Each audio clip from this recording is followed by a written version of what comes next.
salud mental.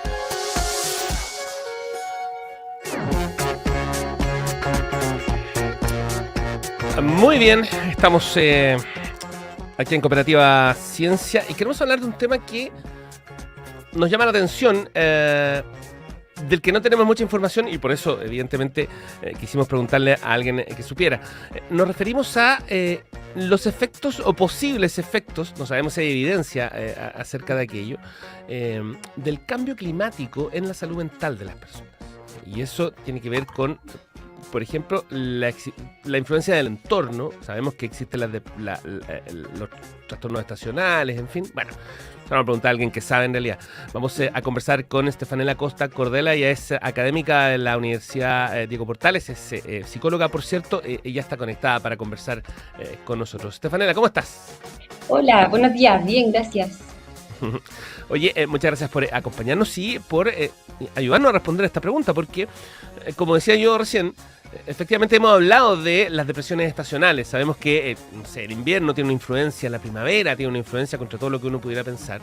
En fin, lo que ocurre en los diversos entornos. Y claro, cuando vemos que el cambio climático ya está entre nosotros, cuando vemos que las olas de calor en el hemisferio norte, las lluvias como de la otra vez aquí en fin, todo ese tipo de cosas tienen algún grado de influencia, ¿no?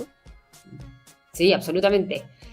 O sea, ahí es importante hacer como la distinción entre la influencia que puede tener como un desastre natural sobre personas que lo han experimentado, que obviamente ahí los niveles de estrés postraumático son muy altos, son como equiparables a los de veteranos de guerra incluso, las personas que han experimentado como en primera persona esas situaciones. Y otras son las emociones que nos surgen a partir de ser como espectadores, y también ser parte del desastre a nuestro medio ambiente, de la emergencia climática y ambiental, y eso es lo que se ha visto que genera ansiedad, depresión, miedo, vergüenza, culpa. O sea, son como emociones que no necesariamente son patologías, son emociones que son normales. Es lo natural es que nos surjan esas emociones a partir de estar siendo cómplices de este desastre al medio ambiente. O sea, ya, entonces son esas emociones, no sé si se pueden calificar las emociones, pero son ese tipo de emociones las que generan, digamos, cierto como, comillas, trastorno en las personas, ¿no?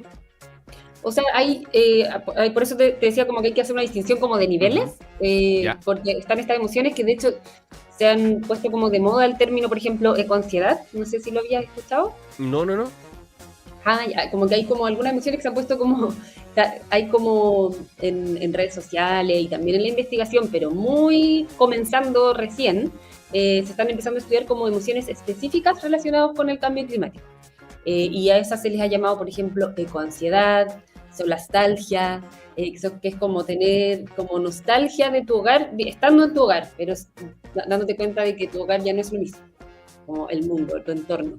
Ajá. Y está la ecoansiedad, que es como el miedo y la angustia que nos da ser esto que te decía, como estar preocupados por el cambio climático, ser espectadores de cómo está cambiando nuestro entorno a raíz de la emergencia climática y ambiental. Entonces se están haciendo como investigaciones. Hay por un lado, o sea, esta es una línea de investigación muy emergente, pero por un lado hay investigaciones que están como explorando en la población como de manera como muy amplia cuántas de estas emociones, como cuál es la frecuencia, la intensidad, en los distintos rangos etarios, por ejemplo, cuáles son las características de estas emociones.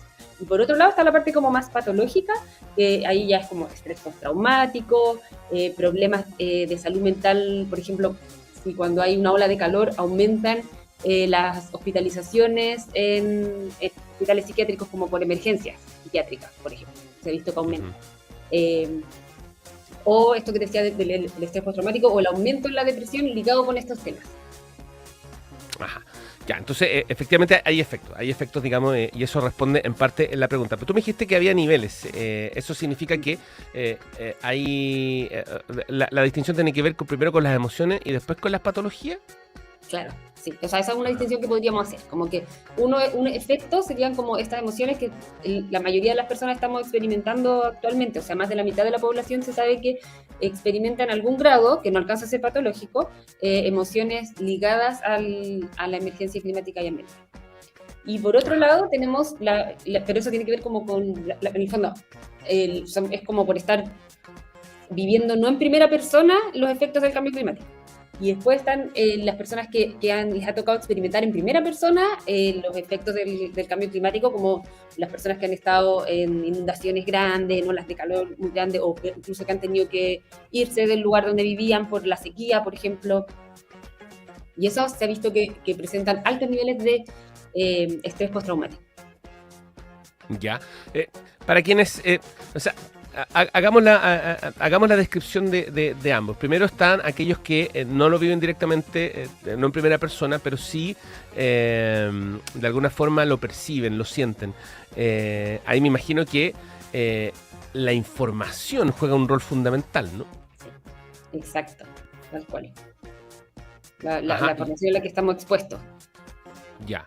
Ya, perfecto. Por lo tanto, ahí la recomendación en el fondo tiene que ver eh, ¿con qué? Con tratar de cómo cómo una persona puede asimilar, digamos, información como esa, porque efectivamente cuando se junta, digamos, información relacionada con cierto tipo de imágenes, en fin, con cierto acceso que se tiene a través de las redes, lo que fuera, evidentemente que hasta la persona más, qué sé yo, voy a decirlo en chileno, relajada, digamos, podría verse de alguna forma afectada con cierto nivel de angustia. Sí, claro. Ahí hay como un tema, todavía se discute cuál es la mejor forma de presentar esta información, pero se piensa que hay como un nivel de alerta que hay que presentar, que es como intermedio, que no sea tanto como para generar como una parálisis en las personas y que ya no se movilicen y que haya como una desesperanza, y tampoco que sea tan poco como para no movilizar, como para pensar, ya no importa, esta cuestión se va a resolver sola. O sea, hay que buscar como un equilibrio entre noticias como de esto es terrible, está pasando y tenemos que movilizarnos, y también noticias, por ejemplo, esperanzadoras. Hay como iniciativas de generar noticias esperanzadoras, como miren, en la comunidad X las personas se movilizaron y al hacer tal cosa se generó un cambio positivo. Como que esas Ajá. noticias son muy importantes para movilizar. Como decir, uy, en verdad en este lugar se pudo revertir el efecto del cambio climático. Por ejemplo, una noticia así sería como, oh, entonces esto sirve, ya me voy a empezar a movilizar, me voy a juntar Ujú. con personas, como voy a armar un grupo de activismo, no sé, lo que sea. Ujú. Y eso. Entonces se sabe que, por ejemplo, participar en iniciativas que a favor del medio ambiente ayudan mucho a las personas a lidiar con estas emociones. Ah, ya, interesante. Eso es interesante porque efectivamente muchas veces se perciben también como negativo participar en estos grupos porque de alguna forma, digamos, te obliga a vincularte y algo que muchas veces las personas quieren evadir. Oye, Estefanela, estamos conversando con Estefanela Qué Costa, ella interesante es... lo que dijiste. ¿Cómo, perdón? Eso, qué interesante eso que dijiste de que algunas personas querían evadir eso de tener que vincularse. Ah, claro, sí. Lo que pasa es que efectivamente ocurre que eh, muchas veces la mejor, o sea, hay gente que por más que manifieste cierta preocupación, en vez de ir más allá y tratar de obtener un montón de conocimiento para, qué sé yo, tomar mejores decisiones, finalmente la opción es como finalmente alejarse del tema y tratar de olvidarse eh, para seguir como por la vida, digamos, sin ciertas preocupaciones. Por eso digo que lo que tú dices también tiene asidero, eso de como de pertenecer a un grupo, digamos, o algún tipo de organización, o derechamente generar discusión en el entorno cercano, puede ayudar, digamos, a manejar esa emoción, porque finalmente esta información que está surgiendo minuto a minuto y que ya no deja de preocupar. Yo siempre digo acá, el cambio climático ya no es algo que viene, es algo que está ocurriendo. Exacto. No, tal cual lo que dices, o sea, el generar esas discusiones como de grupales sobre el tema, y también el actuar, como cualquier cosa. O sea, ya reciclar puede ser un acto Ajá. que puede ayudar a lidiar con las emociones que provienen de ser protagonistas del cambio climático. Hablamos de los efectos del cambio climático en la salud mental de las personas con Estefanela Costa. Ella es académica de la Universidad de Diego Portales, es psicóloga además. Estefanela, en tu criterio, cuánto podría demorar esto en convertirse en algo de una preocupación mayor? Recién hablábamos de la ecoansiedad, por ejemplo. que es un concepto, tú bien decías al comienzo que esta es una línea de investigación bien emergente, digamos, algo que recién se está percibiendo y que recién se está investigando, pero así como, no sé, por la inteligencia artificial, el cambio climático es algo que todos los días genera noticias y todos los días se muestran manifestaciones de que esto está ocurriendo y que ya lo estamos viviendo. Entonces, no sé qué velocidad tiene un efecto masivo de esto en la salud de las personas al lado de esto que está ocurriendo que vemos todos los días. Sí, es un muy buen punto. Probablemente va a depender de cuánto estemos expuestos a, como te decía al principio, en primera persona a ver efectos del cambio climático. Y ahí es súper importante considerar también, que se me olvidó decirlo antes, cómo la distribución del impacto en la salud mental es muy... no es equitativo, o sea, es muy desigual. Hay grupos que se ven mucho más afectados, eso sí también se ha investigado. Hay grupos que están como desproporcionadamente afectados por el cambio climático, como por el nivel socioeconómico, el género, edad. Hay distintas localidades del mundo que están mucho más afectadas que otras. Y esto tiene que ver con los determinantes sociales de la salud. O sea, al final eso también va a afectar acá. Obviamente las personas con mayores posibilidades materiales van a tener menos ansiedad, o sea, como suele pasar en salud mental y en otras... Claro. Claro, o sea, pienso por ejemplo en la sequía, 13 años de sequía en Chile, digamos, en la zona norte, centro y centro-sur del país, y efectivamente zonas rurales donde me imagino yo la salud mental cuesta ser abordada, digamos, por especialistas, por evidentemente la escasez y por otro lado, no sé, por el aislamiento, la lejanía. Me imagino que ahí uno podría pensar que podría ser crítica, digamos, o podría ser un foco, digamos.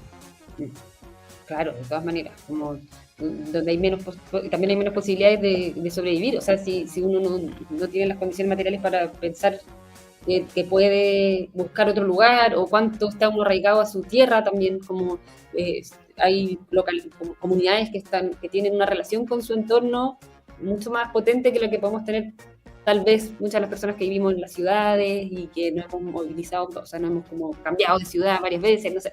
Y para esas personas ver cómo su entorno se destruye y tienen que eventualmente irse de ahí puede ser muy devastador en términos de salud mental. Oye, Estefanela, hablemos un poco de lo que decía recién también acerca del estrés postraumático de las personas que viven en primera persona los efectos del cambio climático.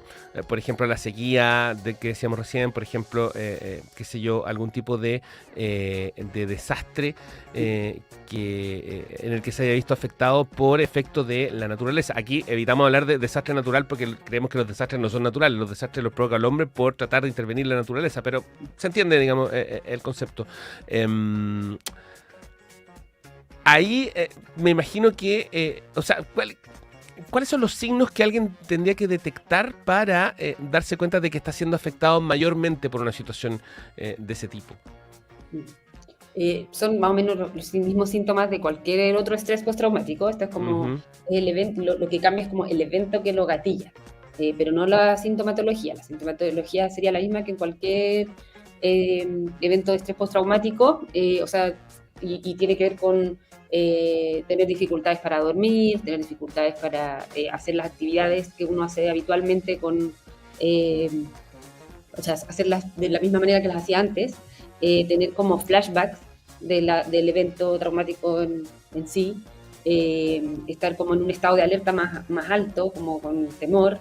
Esas son algunas de los signos del estrés postraumático en general. Y hasta ahora no hay como una patología ligada al cambio climático que tenga sus propios síntomas o que sea muy específica. Tiene más que ver como con lo que lo gatilla, y en el caso de por ejemplo, la ecoansiedad, con las temáticas que están dando vuelta en la mente de la persona que la sufre. Ajá. Estefanela Costa Cordela, ella es académica de la Universidad Diego Portales, es psicóloga, y con ella conversamos acerca de estos efectos del cambio climático en la salud mental de las personas, pensando en que es una línea de investigación, como ella misma decía, emergente, y es algo de lo que seguramente vamos a volver a hablar más adelante cuando empiece a haber más evidencia respecto de ciertos estudios, pero haciendo la diferencia entre quienes viven en primera persona esos efectos y quienes en realidad los perciben porque tienen acceso a información y tal.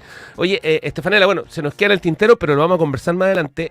Las depresiones estacionales o qué sé yo, este tipo de cosas donde que se ven influidas por el invierno, por la primavera, etcétera, que es algo que también es presente. Y como estamos en pleno invierno, sería bueno entregar información respecto de cómo abordar ciertas cuestiones que puedan ocurrir durante la primavera, que entiendo es una época en la que se producen o se perciben más de este tipo de trastornos, ¿no?